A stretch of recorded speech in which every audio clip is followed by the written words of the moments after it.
Shut up and sit down.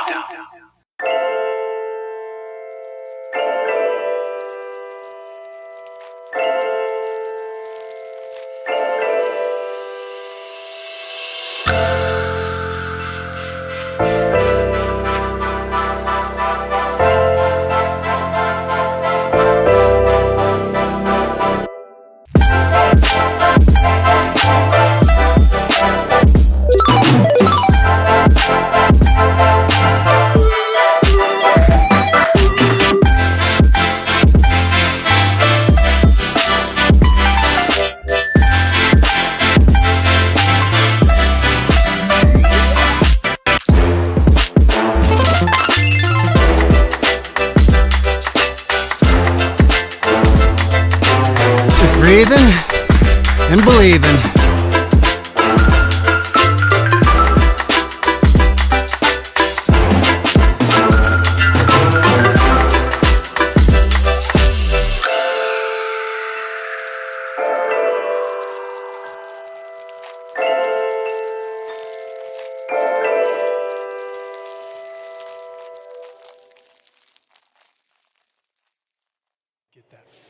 Ladies and gentlemen, welcome to the Alpenglow Winter Speaker Series.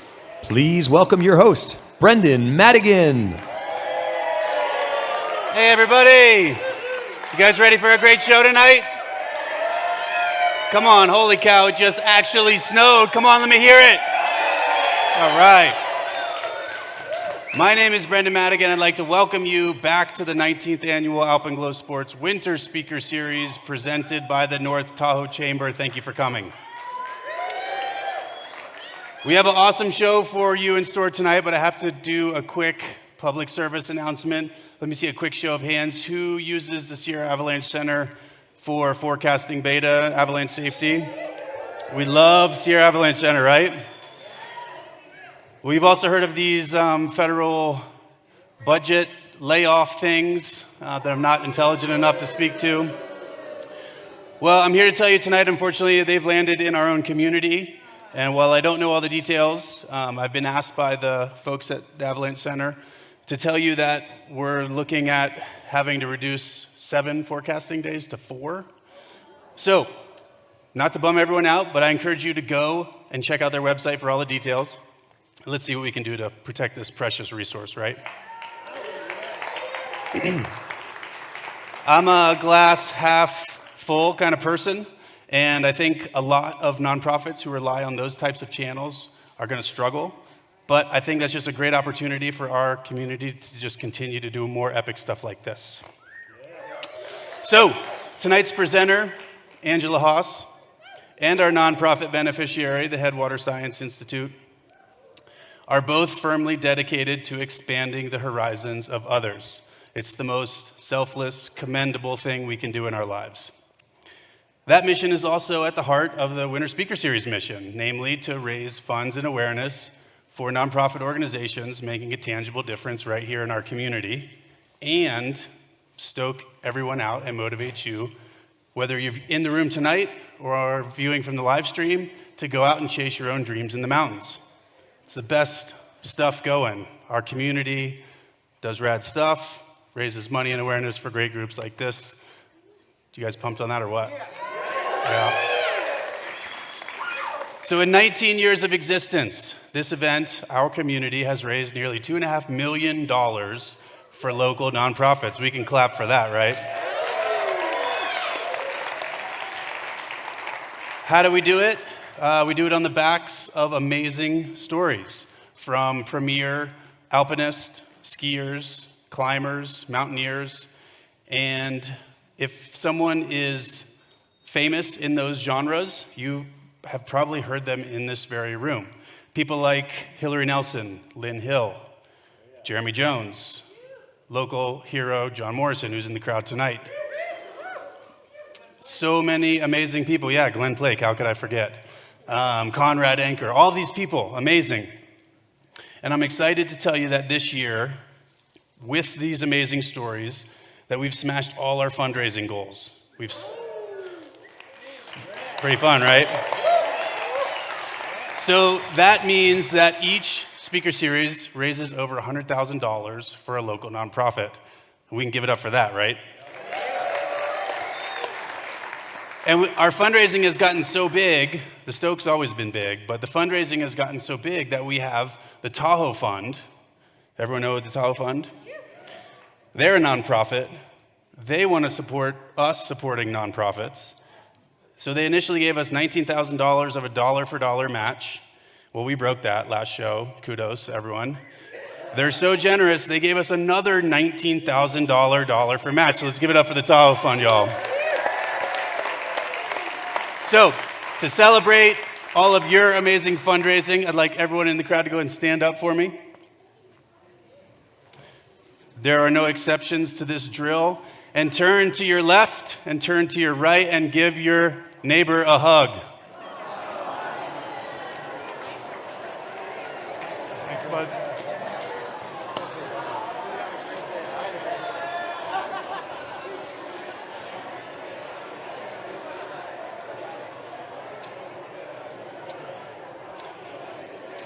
All right, hey, no one said sit down. Y'all stand back up. We're not done yet. We have 4 strategic hat throwers scattered around the room with over 150 hats, but you got to earn it. Shout it out. There's one right there. There's one in the back. 2 in the middle.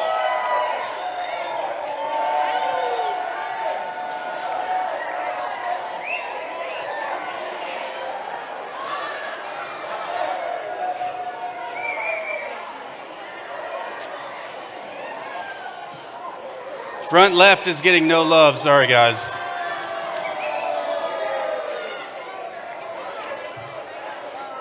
There are actually children throwing, so please don't be too hecklish. Okay, now y'all can sit back down. Let's get on with it. Thank you.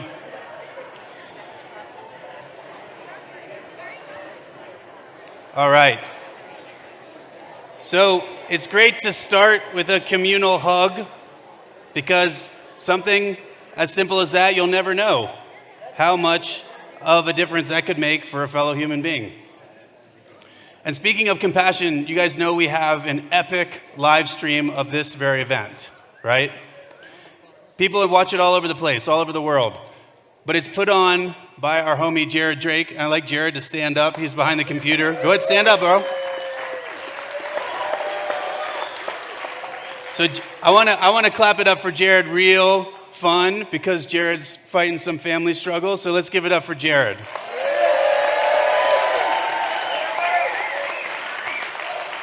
Okay, everyone feeling good about that? Yeah, I am. So I'd like to take a moment to thank our sponsors, our generous sponsors, without which we could not do this event and make it free for the public to attend. So we have our partner, presenter, amazing sponsor in the North Tahoe Chamber. Does everyone know about the North Tahoe Chamber? All right, sweet. TBID dollars at work. Let's clap it up for them. We also have to thank our generous host, Palisades Tahoe. They help us out with this room, so let's say thanks to them. And we have global brands like Arc'teryx, the North Face, Osprey, Bubs Naturals, and tonight we owe a special thanks to Black Diamond. Dan and Derek have been pressing hats all evening. They're local reps. They're our people, so let's clap it up for Black Diamond, y'all. And then there's our favorite, our local supporters, Tahoe Mountain Realty, Jeff Brown and Jasmine Watts, generous enough to support us and then say, push you in the deep end, go and grow and find someone bigger. Let's give it up for TMR. Tahoe Mountain Realty, sorry. And then we have some amazing sponsors that I can't call them all out, but Evolve Design Works, Brad Altman and Hani Shwisau. They kick in dollars like the big dogs, so let's clap it up for Evolve. There's Launchpad Consulting and Software Development. That sounds like it's a tech firm from San Francisco, but it's right here on the West Shore in Homewood, led by Aaron Summer. Let's clap it up for them. Mike Rogie and the last great print ski mag on earth, Mountain Gazette. And Alex Tolger and Mogrog Rotisserie for always keeping us fed. Let's give it up for all of these sponsors, y'all. Okay, so imagine if you were only one person out of 200 Americans to have completed the rigorous challenges required to receive the certification of an international mountain guide. The acronym, which is French, and I'm not very intelligent, I can't pronounce what it is, but it's IFMGA. And there's only 200 Americans who are IFMGA guides. So yeah, it's cool, right? But imagine if you had spent years of your life and thousands of hours of practice all in the service of supporting others. Well, that's tonight's presenter, Angela Hawse, the 6th American woman ever to achieve this coveted credential. It's awesome. Does anyone know how many IFMGA guides there are in the entire world? 7,000. 200 Americans. You know how many of those are women? 18. So we got work to do. That's 7.5%. I think we have work to do, but I was talking to Angela, and she's so amazing. She's like, no, that's so awesome. We've made so much progress. So that's the person you're going to hear from tonight. In her show, All Small But Mighty, Angela will depict her 30-year career as a minority in the traditionally male-dominated guide industry and how she's proven to be one of the most successful U.S. guides ever. But perhaps most impressive is that all of her accomplishments have been in the service of others, something we can and arguably should incorporate into our daily lives. So I got to ask you pumped for Angela? Okay, before we get there, let's hear from tonight's beneficiary, the Headwaters Science Institute. Hi, I'm Craig Rao, board member with Headwaters Science Institute, and I'm here with founder and executive director Meg Seifert. Meg, what's your favorite part about what Headwaters does? My favorite thing is seeing the doors open before the eyes of students who had never thought about science in the way that we present it. We focus on the process of investigating questions, and I get so much joy out of seeing that happen in every program, whether the kid's in kindergarten or in high school. That speaks directly to the mission of Headwaters, which is fostering curiosity through science. So it's a lot more about discovery than memorization. Exactly. And to feed into that innate curiosity that kids have, we are also fortunate to bring so many classes to areas outside where they've never been. Last summer, for example, we had a group of campers from Richmond who were able to cross the Bay Bridge and see the ocean for the first time. They were ecstatic about their adventure to the Marin Headlands. We want to show you the world outside of Headwaters. So what you're seeing are students and campers across California who are working with professional scientists and mentors and really gaining confidence.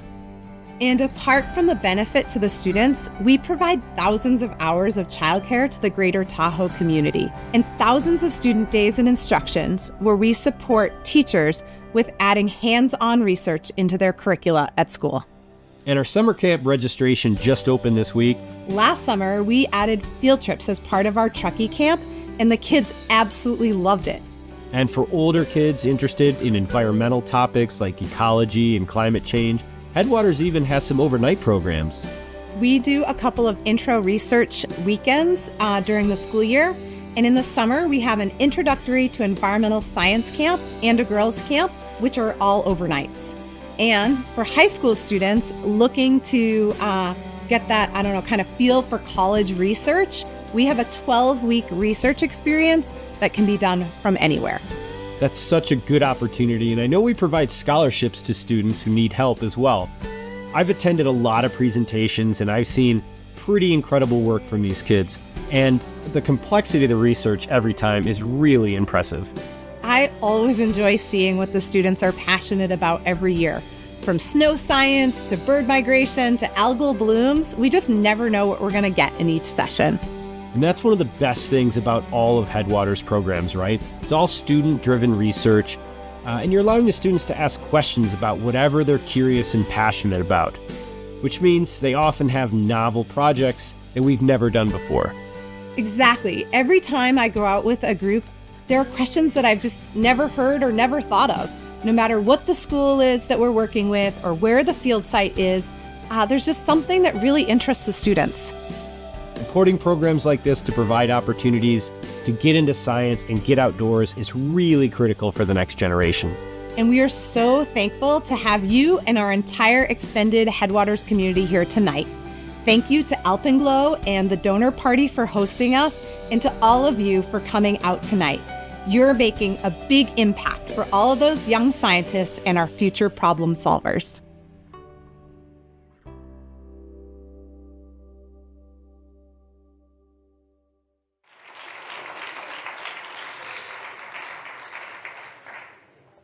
All right, y'all ready for a raffle or what? Come on now, we got $26,000 of stuff to give away. All right. Okay, does everyone recall the raffle protocol? Yes, sort of. One in person. Bro, I haven't even announced the prizes yet. Red ticket, simmer. One in-person giveaway, one online. Both are distinct sets of prizes. You can enter both. The epic prizes, or I should say the most epic prizes, are always in person because we want you to come here so we can give you hugs. But the pro tip is to buy online because the odds are higher, so just throwing it out there. But we have $26,000 worth of gear to give away. We have a lot of different color tickets I'm noticing tonight. What's our first prize there, Jared? Okay, an $1,800 prize package here. You guys want that? What color? Orange. 377647. Orange ticket. Danny Hyde and Merrill are passing their reading glasses back and forth up here. Orange ticket 377647 going once. Did you win? Come on. Let's hear it. You just won $1,800 worth of gear. Okay, next up, we've got our first online giveaway prize bundle. You can see how many brands support us, $2,000. Kristen Lane, dang, she won last show, didn't she? Pro tip, remember, buy your online tickets. Congrats, Kristen. Do not give any of that stuff to Tom Lane. None. Okay, our second in-person prize bundle, $1,800 worth of gear, including black diamond skis. I've skied those, they're super fun. What color y'all want? What color? I got blue. 245993. Blue ticket. All right, Grace from Alpenglow Expeditions. Wait, did you win? You got to bring your ticket. All right, let's give it up for Grace. Definitely the most enthusiastic winner of the season so far. Okay, next up, prize bundle number 3, Scarpa ski boots, a ton of Arc'teryx and Osprey goodies, an entry to the Great Ski Race. That's awesome. And goodness from our friends at Bubs. What color are you guys? Come on now. I got red. 765180, red ticket. Going once. Red ticket 765180, going twice. Last chance 765180. All right, redraw. What color?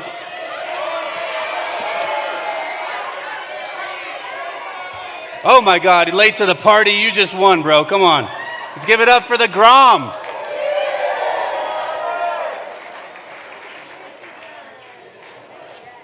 Those ski boots might even fit those feet, which you will grow into. Okay, our second online prize bundle, $2,000 worth of great stuff. Thanks to all the brands that supported. Beth Villa, congrats, Beth Villa. Let's give it up for Beth, you guys. All right, Our fourth prize bundle, more Black Diamond skis, skins, a Black Diamond ski pack, Osprey duffel, $1,900 worth of stuff. You guys, who's so fired up on that? That's it? Yeah. Okay, orange ticket, 377-590. Can you see him? 377-590. Going once. All right. Is that Cooper's mom? Hey, Judy. Come on, let's give it up for Judy Cooper, y'all. Judy Anderson. Dang. Could be Judy Cooper. Do you guys know Judy's son raced cross country at Colby College? He's awesome. Okay, next up. $2,400 worth of goods. Skis, fleece, packs, a Mountain Gazette, a Black Diamond Abbey package. Come on, y'all. Who wants it?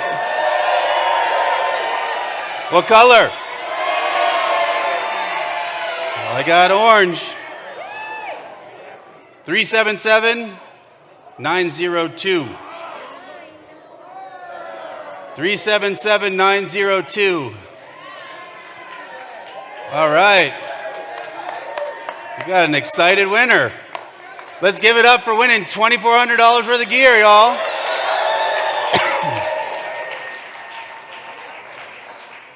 All right.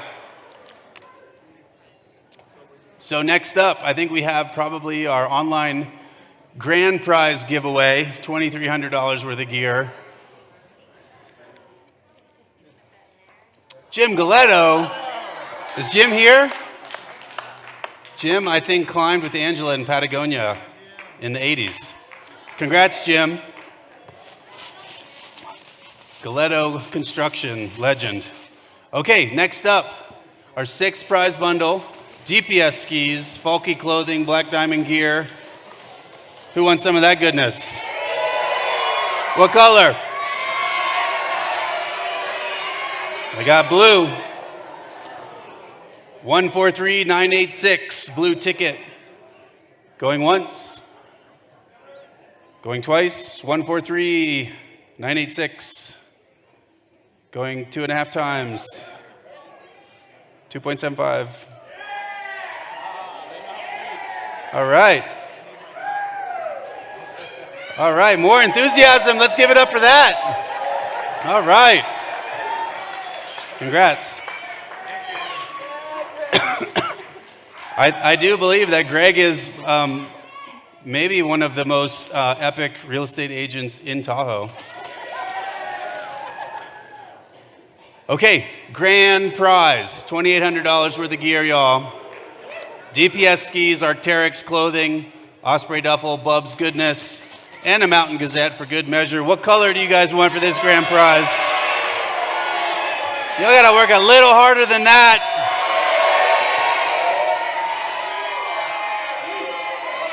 I got a green ticket. Who's got a green ticket?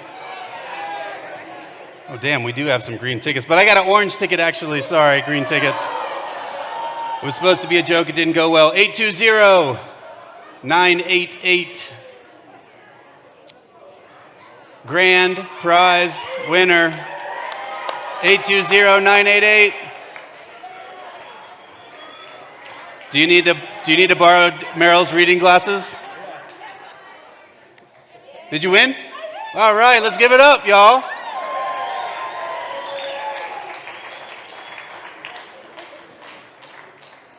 No, for real. Let's give it up for our grand prize winner. All right. All right, they fit you perfectly for all the March POW that's coming our way. Sorry. Okay, so Angela Hawse has led 30-plus high-altitude expeditions to Alaska, the Himalaya, the Karakoram, the Alps, the Andes, and more mountain ranges that a lot of us will only dream of going to. She also led the first disabled ascent of Mount Everest, and she was the lead guide on an all-women's AMGA Lifetime expedition done without Sherpa support while raising over $22,000 for the Safe House for Girls. All doing good things. She's the first woman to join the American Mountain Guides Association instructor team and the current board president of the AMGA with over 12 years of experience. Service, sorry. She has a lot more experience than 12 years, for the record. In 2022, she was awarded the AMGA Lifetime Achievement Award. Newsflash, she's still doing it. It's like the Hall of Fame, they give it to you when your career is over. She's still crushing. She's still pushing the ceiling on what guiding should look like and feel like. Ladies and gentlemen, Angela, the boss, Hawse.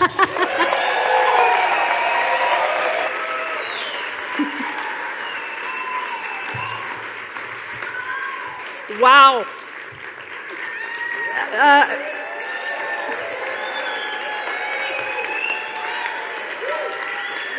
This is awesome. I had no idea. And what an amazing community event. And I'm just honored to be here amongst you, this good company, and the effort that goes forth in community building and hugging. I love that you're huggers. And that Alpenglow and Brendan have put this amazing gathering place for you all to get together and celebrate our achievements, our joys, our triumphs, our sadness, and all the things. And it's something that's super unique, and you guys are really lucky to have this, and I'm absolutely honored. So let's give it up to Brendan and Alpenglow Sports and all the sponsors. And nice to see the snow. I can't take credit for that. I'd like to, but I won't. I also just, it's a perfect fit with the Headwaters Institute for them to be the recipient of tonight's show. So let's give it up for them. I'm a lifelong learner. I learned through my instructors who inspired curiosity, and it's just the best thing we can be doing is getting our kids out in nature. So bravo to your work. It's super, super, super cool. Yeah, and thanks for anyone tuning in live. We're psyched you're here, and those watching from home in the coziness of your own living rooms. Thanks for joining us. And congratulations all the prize winners. Wow. Give it up to the sponsors. Yes. And I have to thank Black Diamond for bringing me here. I'm on the athlete team and super honored to have this opportunity. Small but mighty. This is, you might look at this as a woefully underperforming type of machine to spend 11 days on traversing across Mongolia on a race, and it actually proved to be pretty good for me. As you can see, I'm small also, so it was a pretty good machine for that. But you know, I'm going to get back to that a little later in my show. It's a pretty fun little story. But this little mechanical marvel is a monkey bike that it's remarkable. And I want you all to think about your first impressions when you saw this picture. And because my show's a little bit about first impressions and how women as mountain guides or women in the outdoor space have had a few more challenges, have had a few more mountains to climb than most white men have. And so I want to give a shout out to all that extra effort that we've put in to have our space in the world. Yes. And if I asked you which was the mountain guide here, most people would point to the guy on the left, obviously. He's the guy who looks like a mountain guide. But no, it's me on the right, and I'm small but mighty. And it's, most of my clients are taller than me, remarkably. And it's amazing that I can actually see, you can see me over the podium. I'll try to get out here. But, mountain guiding all over the world, like Brendan says, it's a male-dominated profession. 7,000 mountain guides, fully certified, with only 200, maybe 250 being women. That's like 4% are women around the world. And here at the AMGA, we have a much higher ratio. We have like 13%, which is awesome, but there's still a lot of work to do out there. And so a lot of you in this room are going to be the ones to pick up a lot of this work as those of us who kind of started to pave the way and pioneer this kind of start to do things for ourselves. I look forward to those days. But I'm still totally psyched to be in it.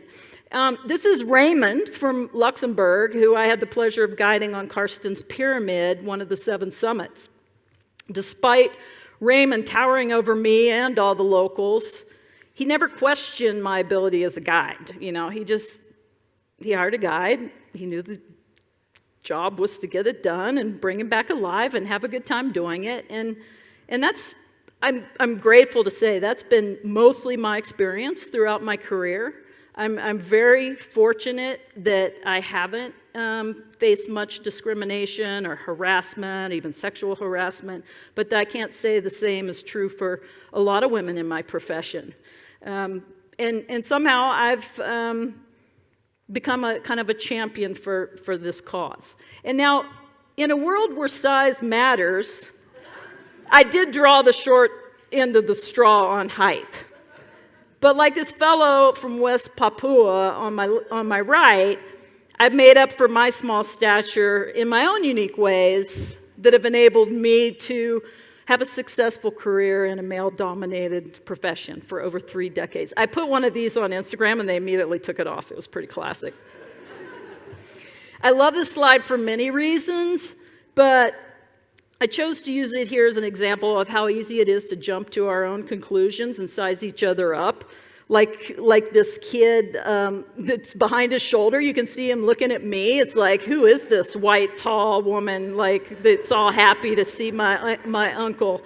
And it's just, you know, something that AMGA mountain guides have worked on, focused for years, especially the instructor team, in understanding our bias and how we show up and how our cultural background or just our upbringing or who our friends are, how that influences how we see other people. And that's a big part of the challenges of being a woman in a male-dominated world and a career. But it's never stopped me from pursuing my dream.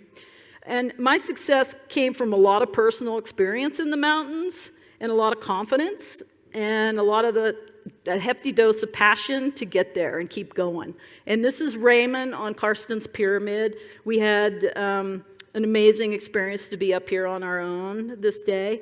And like most of the thousands of other amazing clients I've had the privilege of guiding on all kinds of different adventures around the world, Raymond here, he trusted my abilities and he never questioned me. He never went to another guide and said, hey, do you think she's up for the job? Because it wasn't about my gender. It was about my ability to be there. And I was there and he just went right along on it. And like I said, we had such a super cool experience. Just the 2 of us. I'd never been on this mountain.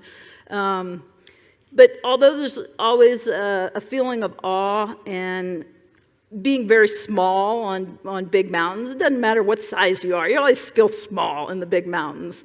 I've always loved on-site guiding, which is going to places that I've never been and just figuring it out and problem solving on my feet and and finding the way. And it's for me, that's been a real passion in my work, and it's stuff that I've done a lot of, and I've had a lot of great opportunities to do that. And even for routes that I've guided like hundreds of times, mountains I've climbed 100 times, it's never the same. No 2 days are ever the same. The clients are never the same. The weather's never the same. I'm never the same. But it's all about like being in the moment, and that's the beauty of, I think, climbing and skiing is just, it really, you're not thinking about what you're going to have for lunch. You have to be there. You have to be present. And certainly the more technical it is, the more present that we have to be. So I consider myself extremely fortunate to be in the, sorry, never had one of these little things on my ear before. I consider myself extremely fortunate to be in the business of providing adventurous people with trips of a lifetime. It's a true gift. Although I'm also a fortunate sponsored athlete, I'm a mountain guide, and I don't have pro photographers following me around like most pro athletes do. So I just give it a little bit of a disclaimer that some of these slides might be a little grainy because they're old and they might not be super pro, but they help tell my story. And most of the pictures I took, because I'm usually the one taking the pictures. If there's a picture of me, it's oftentimes a client took it. And so it's an amazing career. Some of my favorite clients have become dear friends, and they refer to me as their pocket guide because they can just shove me in their pocket and take me anywhere since I'm small. It's true, I'm packable. But in all seriousness, it's an immense pleasure taking people on places around this remarkable planet, sharing a rope, sharing turns, and an adventure of a lifetime together. And almost every trip I do is an adventure of a lifetime, and especially taking folks to places they've never been before. It's absolutely phenomenal. Ow! Karen Stanley, I don't know if you all know Karen, but I think for many of the women I've had the opportunity to climb or ski with, that they probably find having a female guide makes them feel more confident and gives them a boost. And I know it for certain can lighten things up. And we seem to always, in a group of all women, have a ton of fun. And it's not that we don't in mixed company, but there's some kind of chemistry that happens when you get a group of women together. Guides really have a unique ability to open up places in the world that others would never be able to go. And it's you know, our main job is to manage risk, lead the way, and come back again. Of course, there are always round trips. A big part of the work is teaching folks skills that they need to have the capacity to work together as a team. And that creates lifelong friendships and trust and all kinds of benefits that they don't even know when they're signing up for a trip. It's some of the hidden gems of the work build these lifelong partnerships that are truly unique. And for sure, in every way, the emotion and the impact of sharing a summit and experience like these are as rewarding for me as they are for my clients. It's truly a gift and something I never take for granted. Experiencing the awesomeness and beauty of this wild places on our super special planet with others it's incredibly rewarding. I feel so fortunate that I have this career that I just love. Gender, race, stature, wealth or not, that's never comes up when you're out in nature on these trips. We're all just human beings having a shared experience together, and it's a beautiful thing to disconnect from, news, phones. I love places like this, way, way remote up in the Arctic where there's no cell service, even if you wanted it. Taking people to the edge of their limits, just pushing them just far enough that they're a little uncomfortable, but I know that they can do it, it just always like empowers people to go the next step, the next year, or it just gives them more confidence, and it just creates something when you step out of your comfort zone that is, it makes you just feel good, and it's something I hope we all get out there and do. I'm sure tomorrow there'll be a lot of that going on in the nice snow. But there's also this incredible sense of feeling small, like I said, and just being in awe of these places that are so vast, so wild, so remote that it creates ambassadors for the earth, and it creates people that come back and they're advocates for these places that they fall in love with, and I know that it truly makes a difference. And I've shared a lifetime of unforgettable days, memories, joy with folks that have trusted me with their care, and it's been such a joyful journey and gift that just keeps giving. And although I'm small, I am mighty. Despite frequent high winds, stormy weather, all the adversity that you get out in the wild on top of a mountain. It's just inevitable that you face challenges. So the challenges that I've faced in my career as a woman are for me a lot the same. It's just like problem solving. You figure it out, you get over it, you have heart-to-heart conversations, and you change, and you manifest the way you want it to be through the interactions that you have with the people that you're sharing the space with, and that works in my experience. And though somehow I didn't set out to become an ambassador for women in mountain guiding, it's been a great honor to be one of the early pioneers and to have so many women that are my mentees and women that I keep in touch with and follow their path throughout their careers. Because, even though I've stuck with it through and through, the real and perceived barriers, this little penguin thinks this is probably a real barrier here. There's a lot of allies out there who have supported me along the way, and I'm stoked to be in the position to help other women do the same. They're just crack me up, these penguins.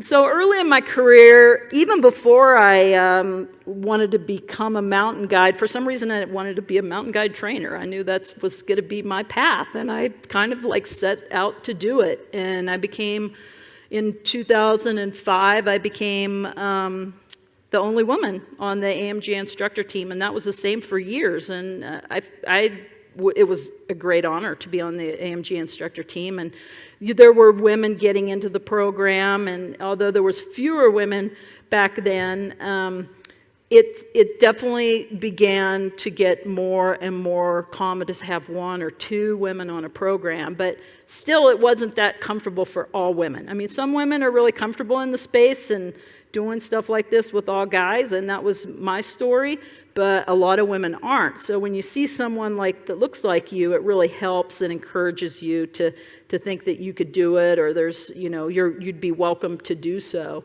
But being an instructor team member comes with its own challenges. It's kind of like backseat guiding high-end clients that are doing things that are kind of really edgy sometimes. So it's definitely a different type of work than normal guiding, because I usually like to be up front or in control. And you do have a large degree of control, but it's still it's a different way of doing it. But it's been it's been a real passion is giving back to my profession through training young professionals that are going through the career. And I'm really happy that I've had the opportunity to do so. This is an all-women's rock climbing course, and thanks to support from the industry and brands like Black Diamond, there's more scholarships available for women, and we actually even have all-women's rock climbing courses, all-women's ski guide courses, all-women's alpine guide courses, to get women started in spaces that feel a little bit more supportive. And it's really changing the nature and the landscape of guiding, and we have a lot of fun doing it. But obviously they're still held to the same high standard. And I definitely acknowledge my privilege as a white woman born in America to be even able to pursue this path. Although it's clear we still have a long way to go, but I've had the opportunity to work with young women in Nepal, training them to be rock climbing and trekking guides, and the cultural barriers that they have to surmount in relation to the ones I do are night and day. And there's a lot of work in the world, obviously, that needs to be done out there, but it's hopeful and it's encouraging to have the opportunity to just get out there and train these women on unique programs. It's this type of giving back. This stuff doesn't pay very well, but it pays in spades in the heart, and it really feels like you're having a positive impact on these gals who are going to have a positive impact for their gals, and not stand. They're going to stand up for things that just aren't okay. And so it's opened the doors, and it's broadened my perception of the world, all these experiences that I've had. And just about part of every expedition. We have Kimberly Shimbari here today, who was on this expedition to Everest. This was a super unique expedition I was on in '98. I was the deputy leader, and I'm going to get a little bit more into this, but the giving back component of it was I raised $10,000 to pay our Sherpa team to bring down oxygen bottles from the South Col, which is at 26,000 feet. And it was a great way to get them down, because no one's going to bring them down unless they're getting paid for it. And we also cleaned up over 1,000 kilograms of camp from Camp 2, which was a really cool endeavor. And there is our local Kimberly Shimbari, young Kimberly. In 2000, I took a group of Prescott College students to climb Aconcagua, and we cleaned up and carried 5,000 kilos of garbage from high camps on the off the mountain, mostly on our backs. And so that was another do-good trip. And over the course of 2 different all-women's expeditions to Ama Dablam and Mount Everest, my teams have raised over $33,000 to help the Z Foundation build a safe house and schools for young girls in the Himalaya, which is super cool. And locally, where I live, thank you. Thank you. And locally, where I live, our Chicks with Picks. I don't know if you've heard of Chicks with Picks. We'll go into that a little bit. I think I have some Chicks with Picks in the audience here. We've raised, over the course of 20 years of running women's programs and doing events, smaller events like this in Ouray, Colorado, over $250,000 for local women's shelters, which is really, really cool. So it's what's cool is to be able to tag all this together, like it's not separate. It doesn't create a whole lot of effort to raise some money when you go do something super cool and all your friends want to pitch in, and it's easy. It's really easy to do, and I hope we see more and more of that. Okay, to give a little context to my off the beaten path, I definitely was a small but mighty kid here on the left. But I had a lot of gumption and a lot of independence. And my younger sister, she went along with most everything because she was the younger sister, but I don't think she was necessarily always happy about it. And I have no idea here why I'm wearing a skirt, but it must have been either I just got back from Sunday school or I was being punished. Because I was and am a tomboy through and through to the core. My best friend was a boy, which might have been a factor, but I'm pretty sure that that's who I am. My grandfather was a cattle farmer, and we spent as much time as possible on the farm with him, especially in the summers. And I credit him for my motivation and drive to pursue an unconventional life. From very early on, it really rubbed me wrong when I could do some things on the farm, but other things were for boys. And although he might have been trying to protect me, I think I was destined to break a lot of glass ceilings because of those barriers. Yeah. And this is a Girl Scout troop in Elkins, West Virginia that I was kicked out of in less than a year. Let's see, that's me there, looking ornery, because I wanted to use knives and climb trees and wasn't content to macrame. I really think the leaders just didn't want to deal with me. And this is classic. So my parents didn't ski, but the local YMCA offered a bus to snowshoe in West Virginia. So my sister and I figured it out. You know, we had the jeans, had the frost line, one, homemade vest, and the classic rear entry boots. I'm sure we had bandanas in our back pockets. And so we had zero instruction, and we're total hacks, but we definitely felt cool out there. And my mom always said she was pretty sure she brought the wrong kid home from the hospital. And I used to bring snakes home all the time when I was a little kid, but when I brought a boa constrictor home, the one I brought home was a little smaller than this. I'm sure it confirmed her suspicions.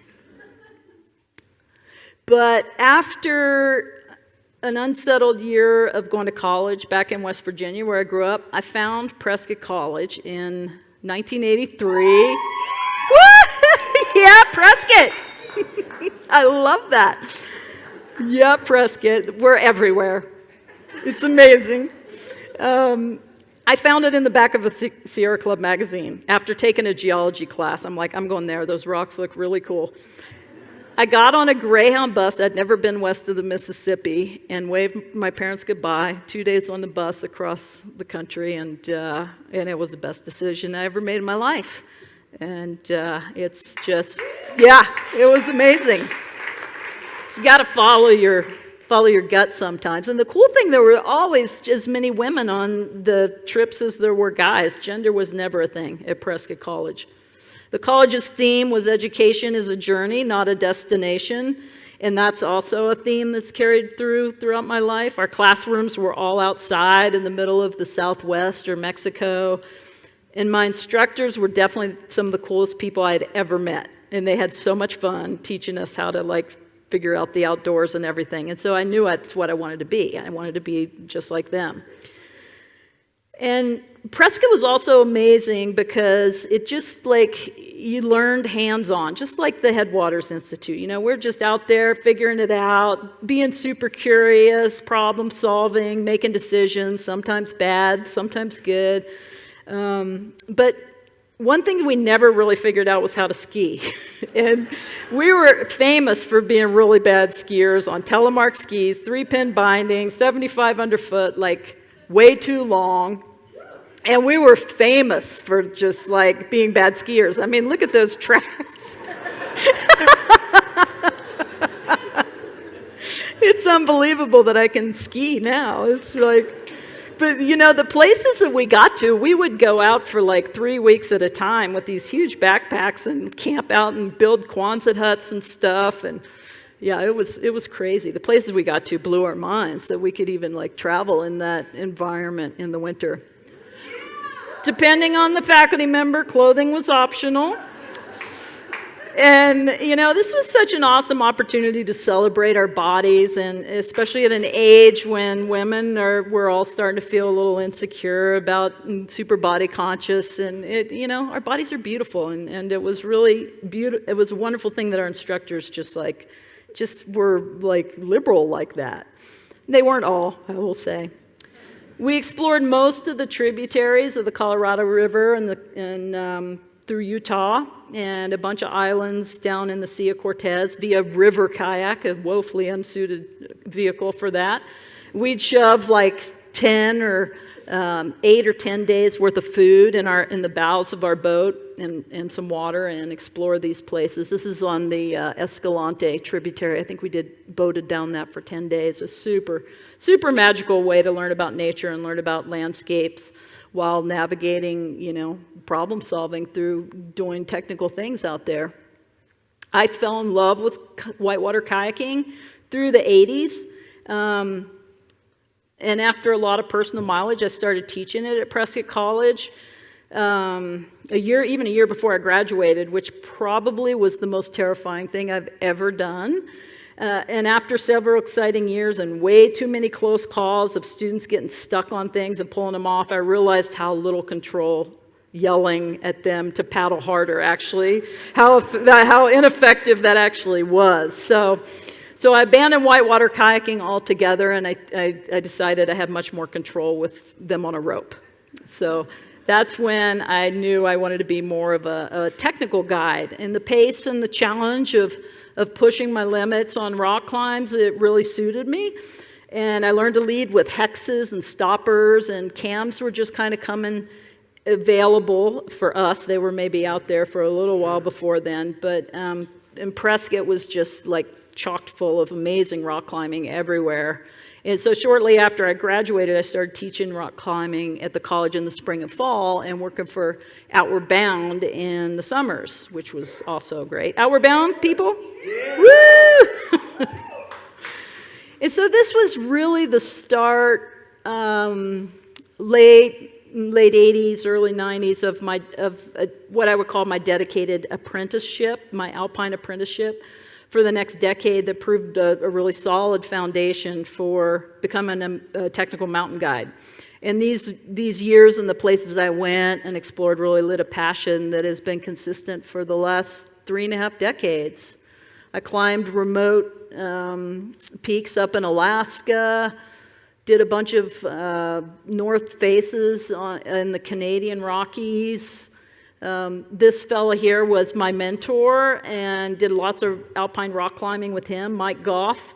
And having a mentor really enabled me to learn from his experience while pushing my own under his careful watch. And that was a big part of me being able to do more and more. And it was amazing partnership until I started asking him to do the harder leads, and he definitely, that bruised his ego, and yeah, I think it made him really scared because he didn't want me to get hurt. So it started to get a little more stressful than fun, but we stuck with it for a while, and we went to England, to the UK, and climbed a bunch of routes in big full shank boots so we get better at climbing in the mountains.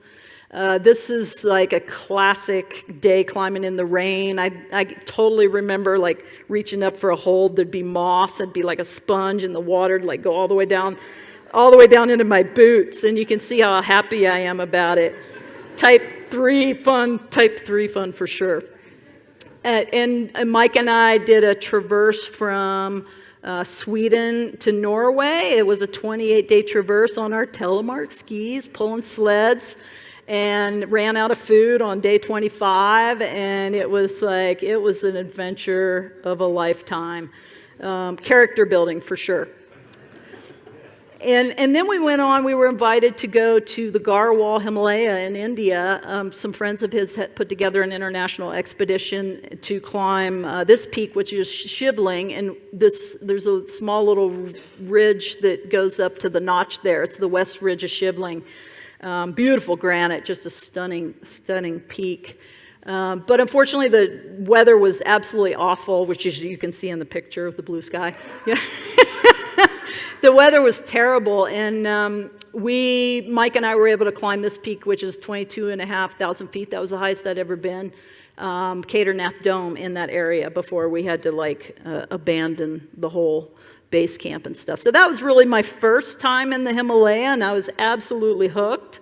But I didn't know anyone that was climbing in the Himalaya, so I didn't really know how to go back. And Mike wasn't interested anymore. And so I found a partner this is Fitzroy down in Patagonia. I found a partner in Jim Galetto, local legend Jim Galetto, winner. Go Jim. Love Jim. And Jim and I climbed a couple of really fun, exciting routes on the flanks of Fitzroy, and we were pretty humbled to get in a few summits as first-timers to Patagonia. It was absolutely exceptional rock climbing. And we were both still kind of cutting our teeth on alpine rock, and so there was no drama. Jim's a great partner. And we just made a great team, and we had a ton of fun together, which is always such an important part of the climbing. It's really who you go to the mountains with more than what you climb.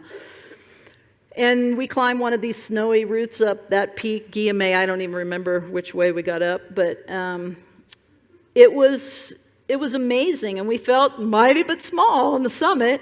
And little did we know that life was about to get very real after we got down from the summit. This is a crew of climbers at base camp sometime early in the trip. And this fellow here in the middle cooking pancakes or something, and his partner over here, were on Fitzroy the day that we climbed Guillaume, and we decided, because we knew they were up high, to stay up high instead of going all the way down. So we bivvied in these ice caves, and on their descent from Fitzroy, one of the anchors failed, and the American, of course the big guy, fell, can't see my pointer in the notch there. He fell 1,000 feet down 80-degree terrain on the col there, and survived. Is absolutely miraculous. His partner managed to down climb, run to us in the dark, found us. We went back up and did it like overnight. We did it like an open bivvy and thought the guy was going to die right in front of us. He was unconscious and labored breathing and everything. But we managed to lower him down, and a couple international climbers came up, and over a 2-day period with an international team speaking 3 languages, we did descents, technical lowers, and got the guy down, and he actually survived, which is absolutely remarkable. If we wouldn't have stayed up there, he wouldn't have had a chance. And Jim, of course, was an amazing partner for that. This is one of your really nice rocks in California. Yes. I think the next time I climbed with Jim, we tried to climb the triple direct. And again, we're thwarted by this bad weather that you can see in the sky. Now, we actually, a big snowstorm came in, and it was a good thing that we descended. We were just one day, one night up, and pretty humbled, descended with our tails between our legs.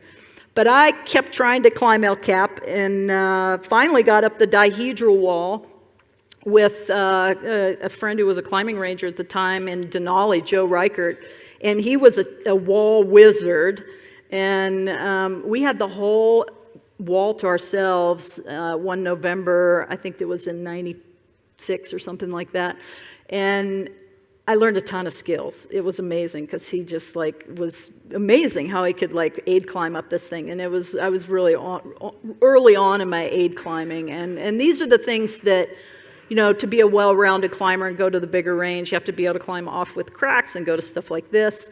And so it was great to get up El Cap. But my mind was always set on the greater ranges in Asia, and I looked for a way to get back, and one of my friends turned me on to a UIA expedition that accepted applications from all over the world, and I was one of 3 Americans to get to go back. Or to go to Pakistan. And I love this quote from Vince Anderson, who's on the AMGA instructor team for guides that are getting into training. Sell your van and go to Pakistan. It's the best thing you can do. If you're going to be a guide, go spend some time in the mountains. Get out of your van. And I was just captivated by these places.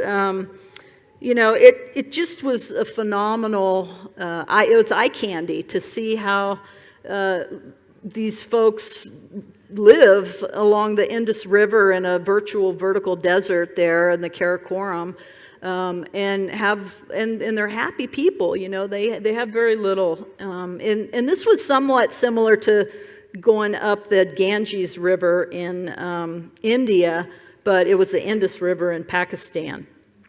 And this is the Karakoram Highway, which is an audacious, crazy road that is cut through unbelievable sides of the mountain and right above. You spend 2 days traversing this to get from Islamabad to Skardu.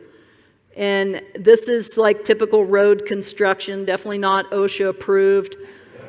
I love this guy's barefoot. Really? And they're wearing slippers. It's just unbelievable, the things that you see.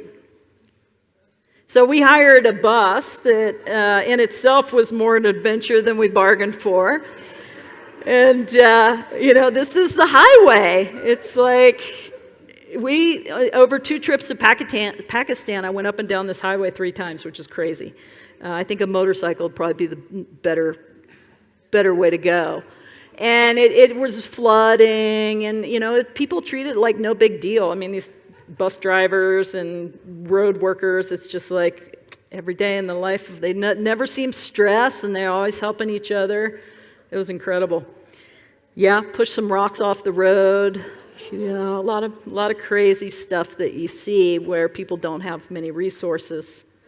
And we couldn't decide whether it's better to be on top of the bus, hang off the side of the bus, be inside the bus. So we just kind of moved around, and it was a crapshoot. And the crazy thing was, like, you'd ask the bus driver how much farther, and he'd always start the sentence with, "Inshallah," which means Allah willing. Allah willing will arrive, in 3 or 4 days, which really wasn't very confidence-inspiring. But again, these people along the way are just absolutely phenomenal. They're so proud, they're so poor, curious, and I think there weren't a lot of expeditions going there back in the early 90s, so it was really cool. Very few, they don't speak English, but you can always have a conversation with mountain people, when you take the time. There's a lot, it's easy. And these are some of our porters, which got us into base camp and back out. And I still keep in touch with some of them. It's super cool. Gotta love Facebook for that. And we went into the Hawse Valley, and Masher Broom is at the head of the Hawse Valley. I believe Adrian Ballinger had a show where he was trying to ski this.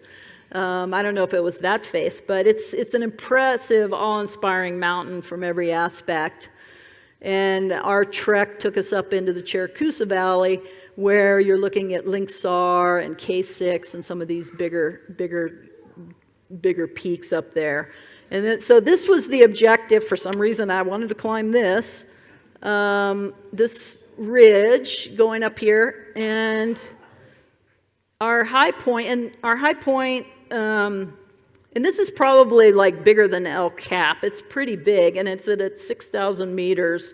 And our high point was right around here before a storm came in. And so our advanced base camp was here. We'd have to walk across this glacier to get to the advance. And then we fixed ropes up this face onto the ridge. And once we got onto the ridge, it was pretty cool, smooth sailing. But we had a lot of gear, and it's a process. I think we were there for 65 days, and we'd spend 2 or 3 days at this low advanced base camp and go back to base camp and climb just beautiful rock no one had ever even touched. It was really, really a magical experience. And to see how small you feel, I think right here is the person below me. Super, super hard to get a sense of scale there. It's just absolutely awe-inspiring and enormous. And a lot of up and down. We were pretty worked, and by the time the storm came in, we were pretty fried, and it was clear we weren't going to make it to the summit. So we managed to retrieve all of our ropes, which was miraculous, and not leave any behind, which was great. And that was up in smoke, that expedition. So my next opportunity was to climb Mount Everest from the Nepal side in '98 with Tom Whitaker, who's an amputee, and another faculty member from Prescott College, Gareth Richards. And Tom had lost his leg in a head-on collision with a junk driver, and he had been a really competent mountaineer ahead of that, and always had the dream of climbing Everest and wasn't going to let this get in his way. So he knew that I had Himalayan experience. We were all faculty at Prescott College. Another aspect of this expedition was Tom had worked at another college that had a program for folks with disabilities, and they organized a trek to base camp. 2 folks with cerebral palsy, a couple of spinal cord injuries, and just remarkable story. They reached base camp. And then another part of the trip was a service learning program that I designed for 4 college students to come to base camp. Also, Kimberly was on that. And we did this amazing, while we were climbing the mountain, they were doing service work throughout the Khumbu Valley, and it was an amazing learning experience, at which I ended up doing as part of my master's degree. So I don't think there's a lot of people out there can say they got a master's degree on Everest. And these are the Sherpa that are the natives that are portering. Sherpas is an ethnic group, porter's a job description. So the Sherpas are portering loads up the Khumbu, and they are clearly the unsung heroes that make climbing these big peaks, especially Everest, accessible, because they do all they carry the loads, they set up the camps, they fix the ropes, and we're carrying maybe a sleeping bag and a few little things, and they're just machines. They're absolutely incredible.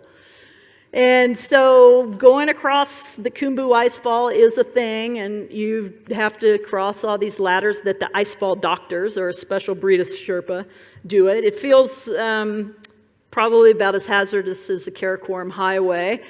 And we had a couple situations where there was a big rumble, and then ladders were dangling, and we'd have to pick them up and move them and put them in different places, and it was absolutely awesome.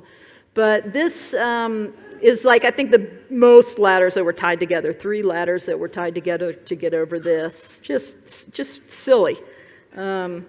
Absolutely silly. And this is a picture like I took, like, I don't know, 24,000 feet on Everest on the Lhotse face, probably on our summit bid, and just, looking at the amazing contorted, twisted rock back there, and just the sense of altitude at these heights.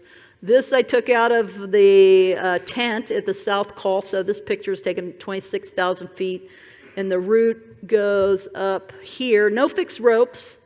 Up here, and then up to here to the balcony, and then on up. This is the South Summit right there.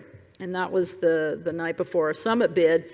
And then this picture is taken from the balcony where the first verified ascent of Everest, Tenzing Norgay and Edmund Hillary slept there at over 27,000 feet, which is absolutely phenomenal. We didn't want to spend any time there at all. And so this upper section, fortunately, had fixed ropes, which made it much more secure. But it was really tricky because when we got here, we were the first up the peak that season. There were no fixed ropes beyond. If you see where my pointer is, that's the Hillary step. There were no fixed ropes beyond there.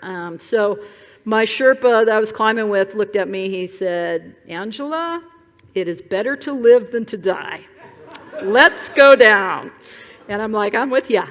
And so I think that was like, I didn't get a chance to go for another summit bid, but I do consider it one of my greatest successes to be part of this trip. And also that I didn't summit. It kind of changed the trajectory of my life in a good way. So that was cool. It's good to know when your failures are really meant to be, And this is Tom, who 5 days later, we got a weather window, we put all our Sherpa together, and he summited and made the first disabled ascent. Super, super incredible. And I spent a ton of time on this mountain by myself. It's one of those mountains that you can do that because there's fixed lines in the more technical spots. But I ended up, because I got sick, going through the Khumbu Icefall by myself probably 6 times. And then my team acclimatized here to Camp 3, and I had the Khumbu cough and was sick in base camp. So they came down, and then I had to go up there if I wanted to have a summit bid. So when I felt better, I went up, stayed, I bypassed Camp 1, I never slept there, went up to Camp 2, stayed. We had a Sherpa that was living up there that was, helping cook and all that, making sure camp didn't blow away. And I stayed the night with him, and then the next day I went up to Camp 3, spent the night by myself, had an amazing experience on the Lhotse face around all these tents that were shrapnel and, signs of destruction. Came back all the way back down by myself. And then when we had the opportunity to have a summit bid, went with my partners up to Camp 2. Then from there, we went up to Camp 4. My partner that I was climbing with, not the Sherpa, because the Sherpa stayed up there, we got to here, the South Summit, which is 200 feet higher than K2. No, it's 500 feet higher than K2. But it's 200 feet away from the summit. But anyway, my partner bailed on me coming down from here. No fixed line. So I had to work my way down by myself. And he was waiting for me at Camp 4. Well, he was totally out of it. And then when we set off to go to Camp 3, he faster than me, bigger than me, kept going. And so I got to Camp 3, he wasn't there, I just stayed, I was done. And so I ended up spending 2 nights by myself there, and then up and down this whole zone, all the way down to base camp by myself. So that felt pretty mighty.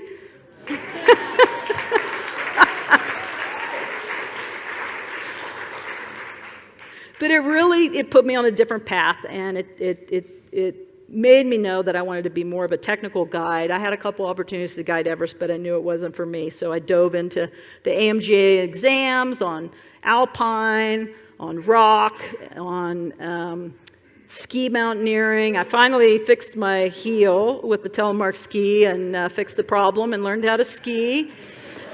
And, going through like 90 days of training and examination was a real empowering experience with my peers right there, and my instructors were my peers, and it just really, it's empowering to know that you've been vetted and you're good at what you do. And that's, I think, the real benefit of this certification is to go through that. I think this picture is hilarious for numerous reasons. But, the result of getting my pin, we call this the pin, it's a big deal, especially for women. And it's funny how big this pin is, because it really is like a metaphor for how big the egos in my profession are. And it's, people, we've done a lot of stuff. People think you're pretty cool when you've done all that stuff. But I wear my small pin very proudly. Thank you. This is Kathy Cosley. She was the first woman in the U.S. to become an IFMGA guide, and I had the great fortune of working with her when I was just kind of getting started before I even pursued my guide training, and she's always been an inspiration. She's still a really dear friend, and she gave me all kinds of advice, I'm sure that helped me survive to this point, because she's like, Angela, you're small. You can't do the same things that the guys can do. You can't just walk with a rope and pull your clients behind you. It's like you got to protect yourself. And I took that to the next level and got a gun. And so this really works. This is way more effective than anything I've found. When you carry a firearm, you really get tremendous respect. No, I'm kidding. This is in Svalbard, where you have to carry a firearm for polar bear protection. But bad humor. But the international certification opened up Europe for guiding, and it was really cool because there are such iconic routes, and the guiding profession has been well established for 200 years in Europe, and it's like you have instant respect with the pen. You're like a doctor or a lawyer. It's like it's a well-known profession that people really look up to, and so the opportunity to guide some of these crazy routes. I mean, look at this. I don't know if you can see me on the mountain here, but the little footsteps going across, that's me. And then the clients down below here. They're kind of routes that we just don't get in the States. And you can look at the background, Mount Rosa, and all this just absolutely stunning terrain. But there's absolutely nothing like it, and the rock's really, really good. The snow conditions are typically good, but look at the people. And for me, I could not deal. I am a wilderness girl, and it's just like the lifts, the trams, all this was just a little too much for me. So I decided to go back and come back here, where I love our wilderness areas, and spent a lot of time guiding in the Northwest, working for Exum in the Tetons, and really feel at home here. This is my place. And since the late 90s, I've been involved in guiding for chicks with picks. How many chicks in the room? I see you. It's so cool. Which was the first all-women's climbing programs in the U.S. And it just is so cool to see now what is being done. Like almost every guide service offers all women's climbing trips. And, we started out in Uray, and really we're teaching women to climb with women and be self-reliant and not feel like they had to go let their boyfriends put up the ropes and all that kind of stuff. And, all that built lifelong skills to get out and climb on their own and independent. And in doing so, we changed lives. Like women left their jobs. They left their CEO jobs, bought an RV, and like went to the desert, and like they just like were transformed, and it was super, super cool. So, you know, there's a lot more to life than, you know, the 9-to-5 grind, and it's just rewarding because we see them out there climbing all the time together, and it's just so great. And these are some of the early guides in the program: Kitty Calhoun, Kim Chismazia, Kathy Cosley, me, Anna Keeling, and Kim Reynolds down at the bottom. She's the founder of this whole thing, and she just had an incredible vision. And we'd have like 26 women and like 8 guides, and we'd put on these big weekend-long events, and it was fun. We did auctions like this, and we'd have slideshows and little talks about gear and stuff, and it was amazing. And we then went on to rock climbing because there's a lot more rock around than there is ice, and that turned into a huge hit and took us new places and broadened our community, and you know, it just really started a wave that's really cool to see what's taken off since then. And some of these women they got together and asked me if I'd organize an expedition, an all-women expedition to Alma de Blanc. Actually, they didn't know where they wanted to go, but that's where I thought they should go. And of course, they wanted to do something they knew they could do, but that it would be challenging. They wanted to raise some money because of the example with chicks. So we trained for a year together and went and climbed Alma de Blanc. And we called ourselves the Mamas de Blanc, which we thought was pretty fun. We had, I was able to hire all women porters. Our Sirdar, who's kind of the head Sherpa, was my Sirdar from Everest, his wife, which was really cool, which was a first to have a woman as a Sirdar. And we wanted to climb it self-supported, which is unusual for how it's usually guided. And so we carried all of our own gear and established our own tents, our camps and everything, and really, really worked. It was a lot of work, but it turned out to be incredibly rewarding because the terrain it's steep, it's technical, but it's mostly relatively safe with fixed ropes, and you're climbing along a ridge, and it's all absolutely incredible. And this is Camp 2, which most of the gals got to, but altitude was a real factor. All the camps were above 19,500 feet, and folks had all had experience up to 20,000 feet, but it was a kicker for a lot. And not too many were able to go past there. And I love this picture because, see that tent? That's Camp 2, where that last picture was taken. Yeah, crazy. And so myself and another woman and another guide, Anna Keeling, set off for the summit from Camp 2, bypassing Camp 3 because we had already acclimatized to there. And we decided to just do it in one long push to the summit instead of carrying sleeping bags and stuff. And myself and this woman, Ellie, summited, which was absolutely incredible. And it's kind of bittersweet when you don't have the rest of the team with you, who had all worked as hard as we had to get there, but that's how Himalayan expeditions go. And if anyone makes it to the top, then you can consider the expedition a success. But of course, it doesn't feel that way if you're not the one that makes it to the top. On top of this, we raised over $20,000 for the Z Foundation, which they put a lot of work in throughout the year, which is absolutely amazing. And it really did bring to the forefront for me how much more complicated women are than men. And that was good to learn that because it was a challenging expedition with our dynamics and just the team and people getting sick and they really wanted to do it, but they couldn't. And there was just a lot more emotion than there are on expeditions and climbs with men, and it was really a revelation, but I learned a lot and I wanted to continue doing it. So we have so much fun out there, you know, it's just like, why not do more? So opportunities kept coming my way to do more.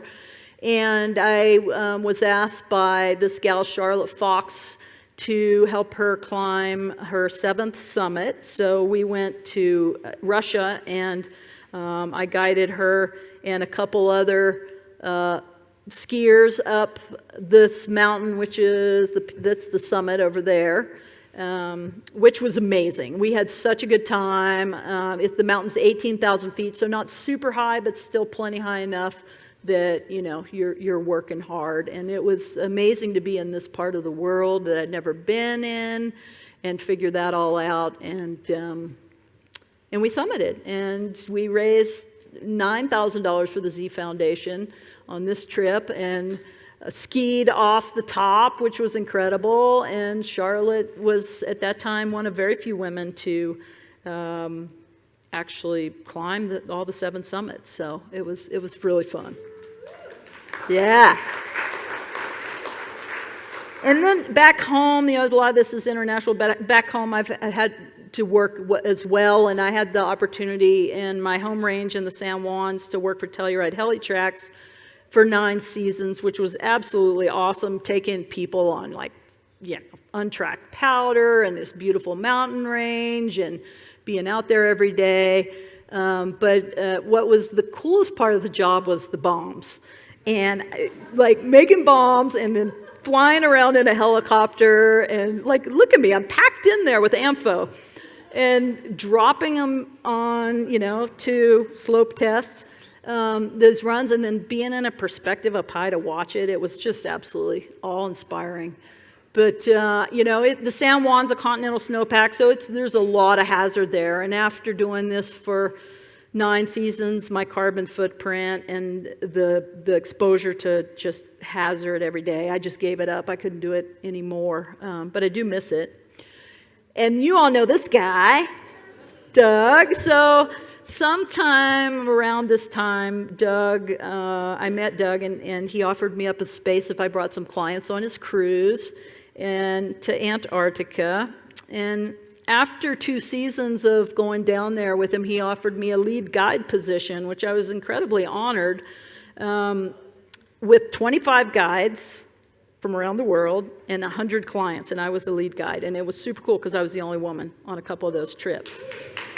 And it was incredible.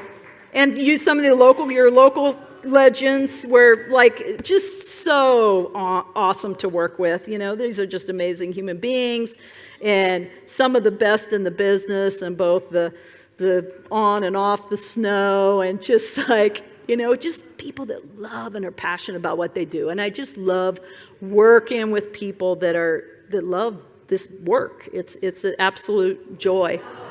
I got to do, I think every trip I did a polar plunge. And now I've done 2 in the Arctic, so that's pretty unusual.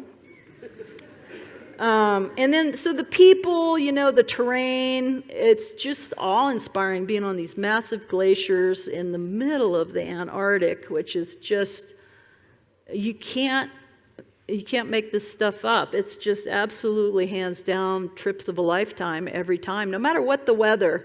The people are awesome, and it's just, you know, you've got folks that are high adventure, they're successful in their careers, that they can go and do something like this, they have time off, and they can ski, and they love nature, and it's just a really magical recipe that Doug's put together there for folks. And I know there's a bunch of people in the room here that have gone on these trips.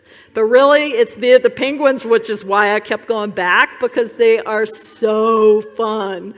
They're such little mutants. They're just like, you know, out there. Talk about small but mighty. I mean, these things are like out in the middle of Antarctica in the winter and like through it all, and they're just characters, and they're so fun they come right up to you and are super curious, and obviously, I haven't been hunted in years, so it's super cool.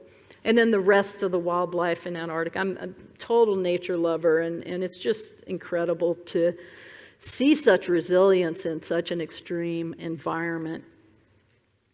And this is up in Svalbard, up in the far north. And, you know, even though I'm in a male-dominated profession, my journey's, it hasn't had a lot of major hurdles, and I think that is mainly because I put the time in. You know, I got a lot of mileage on me before I really started like taking people for trips and getting into bigger terrain. And even though I'm small, I think people see me in the space, and I've earned my right to be there, and it's just something I love it. I'm so grateful that I have such a great life.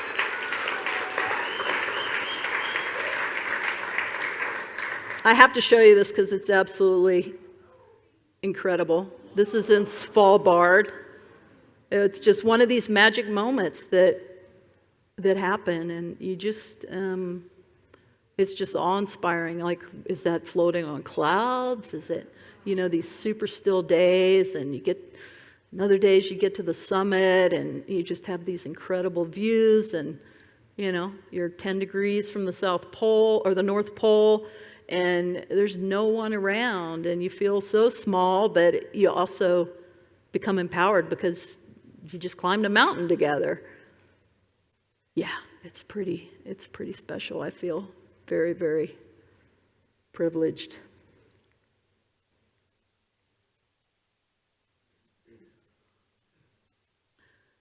Climate change is definitely affecting my career big time, and it's one of my major concerns these days. The mountains are literally falling apart, and it's creating real hazards for my profession. And I happen to be fortunate to work with POW POW! Love what Jeremy's done with this and how we've empowered the outdoor state. It's absolutely incredible. And I know it's getting a little late. If you need to leave, please do, but I just have a super fun little ending here that I did in Mongolia in 2020. I didn't have any work. My wife of 20-some years left me. I broke my leg. Yeah, one of those, but I'm all good. But I decided I needed a different type of adventure and something that wasn't climbing or wasn't skiing, and I found these guys. These are Brits that do this. Monkey bikes and Mongolia. It's like God's almighty jug of destiny poured into our brains, an adventure so perfect it should only be available in heaven. Except it's not. Now you can do it without even being dead. Monkey Run Mongolia! These guys are crazy. So like it says, a whole new level of adventuring stupidity. They put these races together around the country. And this is the map of the route. That's all they give us to go on. Like, okay, that's Mongolia outlined, top to bottom. The route was actually a little different. They didn't tell us where we were going until we got there, so you couldn't do all your mapping, but our route ended up going, they started us over here, and we ended up at this lake over here. So we didn't go all across Mongolia, but it was an 11-day trip. The maps were awful. Google Maps worked a little bit, but it wasn't great, and we were always looking at the maps, and it was like miles and miles of this and wind, and it was cold and snowed, but it was alpine style because you had to carry all your own kit. So, of course, being an alpine climber helped. We were really prepared, my partner and I, who was awesome. We had like freeze-dried food, we had a little stove, we had our camps, and we had to pack it all up and put it on these little monkey bikes every day and try to go as far as you can. And they don't go much faster than like 30 miles an hour max. So pretty slow going, and following these maps was like, at least the gas stations were marked on the maps. But the signs were not helpful either. I mean, you get to a sign and like, no idea. And then like, I have no idea what we're not allowed to do down here, but evidently you can't wash your cow.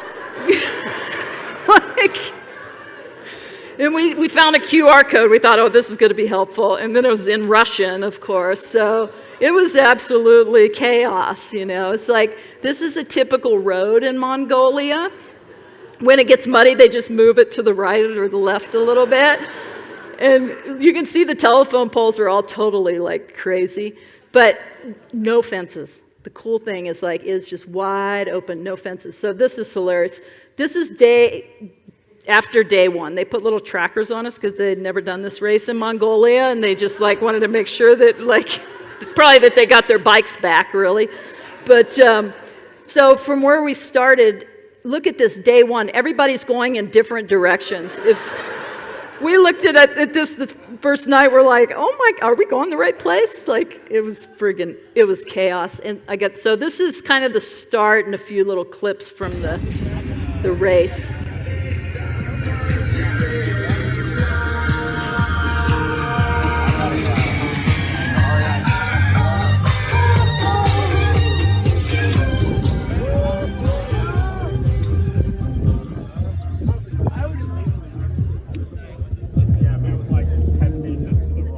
Monkey bike for you. Her name is Switchback. That's how we're getting up the hills. We first off have our fuel injection power machine up front. Fuel injection loading Angela with coffee every morning at the up. We have our food bag, which also holds my water and an extra layer, which I'll need in the next 30 seconds. I have my fanny, which has been a constant companion at the ready. And we have saddlebags, not to be confused with a dog pack. Usually in the saddlebags are quick to grab group gear, the pot, some layers, some extra tie downs, water of course, because I in the camel in the group. We usually have a solar panel, and then back here, that's all my camp gear. That's all I need to live and survive in Mongolia. And you want to give a report for the day so far? Well, we saw a camel. We'll call this washboard hell. It's only I don't know, 100 kilometers or something, and I think we've gone maybe 20. Maybe. Not that much. No. If we're lucky, we've gone 20. Yeah. But there's a camel. There's a camel. It's totally worth it. Smokes. I'd do Totally it again. worth it. Yeah. I would do it again.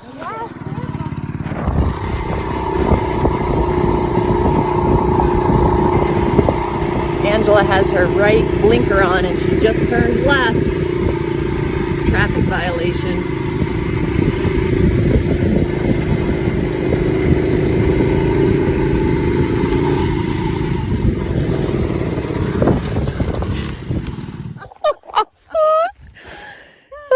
That could be a photo of the day. How you doing? Good. Everything okay? Had a little sand. Yeah. Got stuck in the sand. A little wiggle waggle. A little wiggle. This is number 2, Angela. Maybe I need some food. Or water. Yeah. Hopefully we find the water maybe? soon. Easy. How's it going this morning? I'm hysterical. This is Mongolia at 5 miles an hour. We're gonna make it in no time. That's one way to brace a bull. I got it.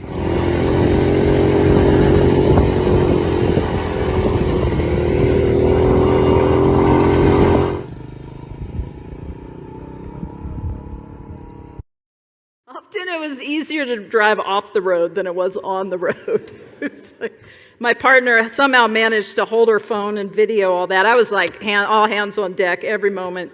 I don't know how she got all that footage, but freaking hilarious. I mean, we laughed so much. And it was absolutely beautiful, just being in these places. I mean, we didn't see some riders for days. We were just out there on our own.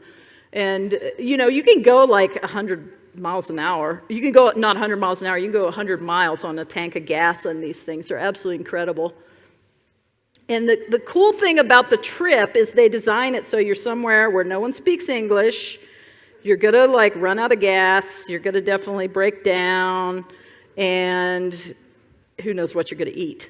But it's super cool because you have to interact with the locals a lot, which was really a neat part about it. And they don't have monkey bikes in Mongolia yet, but everyone wanted to ride them, of course. And so the weather was bad a couple times, and this is what's so classic, how resourceful people were. I had no idea that these are people that are not climbers, but I mean, look how they're staying warm. Garbage bags on their feet, on their hands. They're just like getting it done. I mean, who would have think to wrap yourself in saran wrap? I mean, it was brilliant. And then we didn't have any major mechanical problems, but people were blowing gaskets left and right because, there's these big guys out there on these bikes, and it's like, so you have to, find a local, go to their yurt, knock on their door, and they always help. We ran out of gas. That was really the worst thing that happened to us, and this nice fellow came by and siphoned some gas from his bigger motorcycle, and just like, what the hell are you guys doing? And, people problem solved in so many different ways to get there. I don't know how many people actually rode the whole way, but we did. We made it the whole way riding ourselves, but other people just were like, oh, this is ridiculous. We're never going to make it, looking for ways, and then getting across rivers like, oh, this will work. We'll put it in a backhoe. And, yeah, because you don't want to get those little things wet.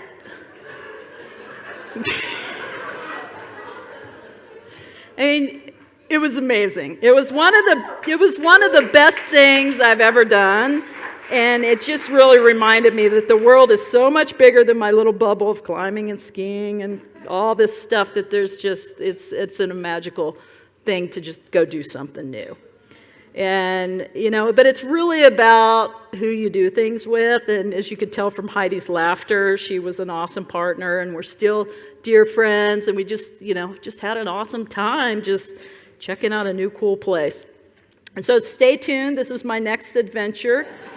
Skateboarding at 62. I did when I was a kid. I was a skateboarder, but I'm taking it up again and having a ton of fun with it. And it's really, for me, it's always never stop learning, because that's where it's at.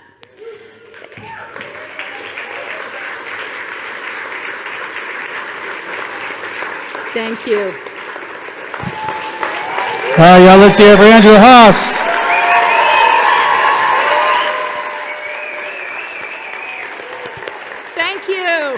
Thank you so much. It's an honor, huge honor to tell my story.